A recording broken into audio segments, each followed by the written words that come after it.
नहमदुहु व नुसल्ली अला रसूलिल करीम। सवाल ये पूछा गया है कि ये जो जमादार गटर वगैरह की सफाई करते हैं, गलाजत उठाते हैं, क्या उनकी कमाई मस्जिद पर लगाना जायज है? जी बिल्कुल लगा सकते हैं। अगरचे गलाजत और गंदगी बेचना मुबाह है शरीयत के अंदर, लेकिन क्योंकि वो गंदगी बेची नहीं जा रही, वो जो उजरत ले रहे हैं वो सफाई की ले रहे हैं कि वो जगह उन्होंने साफ करनी है, वो गिलाजत बेचने की उजरत नहीं है। तो इसलिए जमादार की कमाई जो है वो मस्जिद पर लगाई जा सकती है। मस्जिद के अंदर जमात में शामिल हुए, लेकिन मस्जिद में जगह तंग थी, मस्जिद के बाहर भी सफ़े बनी हुई हैं, तो अब क्या जो सफ़े बाहर वाली हैं जो मस्जिद के अंदर हैं, इन तमाम को सवाब नमाज का बराबर मिलेगा या सवाब में कोई फर्क आएगा?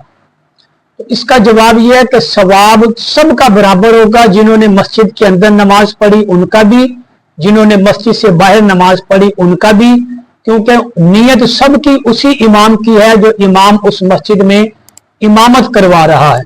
हाँ, अगरचे हदीस पाक में है कि पहली नमाज का सफ का सवाब जो है पहली सफ का नमाज में वो ज्यादा है, लेकिन बहरहाल बकिया नमाजियों के जो मस्जिद के अंदर हैं और जो मस्जिद के बाहर हैं, सबका सवाब जो है वो बराबर है। मुर्दार जानवरों की हड्डियां बेचने का हुक्म क्या है? जायज है नाजायज है? देखें, मुर्दार जानवरों की हड्डियां अगर खुश्क हो जाती हैं तो खुश्क हड्डियां बेचना जायज है, लेकिन ताजा हड्डियां जो तर हों, जिनके अंदर अभी तरी मौजूद हो, तो मुर्दार जानवरों की तरी वाली हड्डियां बेचना जायज नहीं है।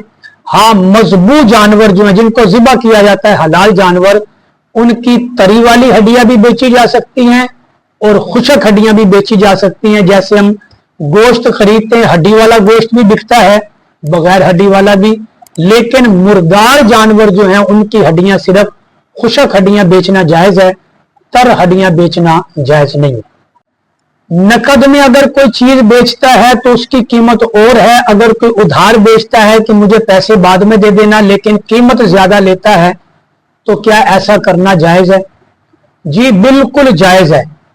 कि अगर पहले वो तय कर लेते हैं कि मैं तुझे 1 महीने का वक़्त देता हूं, 1 महीने बाद पैसे दे देना, ये आप अपने कब्जे में ले लें, ये जो मबी है, जो चीज बेची जा रही है, तो ये जायज है। इसको किस्तों में ले लिए या वो नकद बाद में इकट्ठे ले ले कुछ अरसा बाद, तो ये सौदा, ये बै जायज है, इसके अंदर कोई हरज वाली बात नहीं है।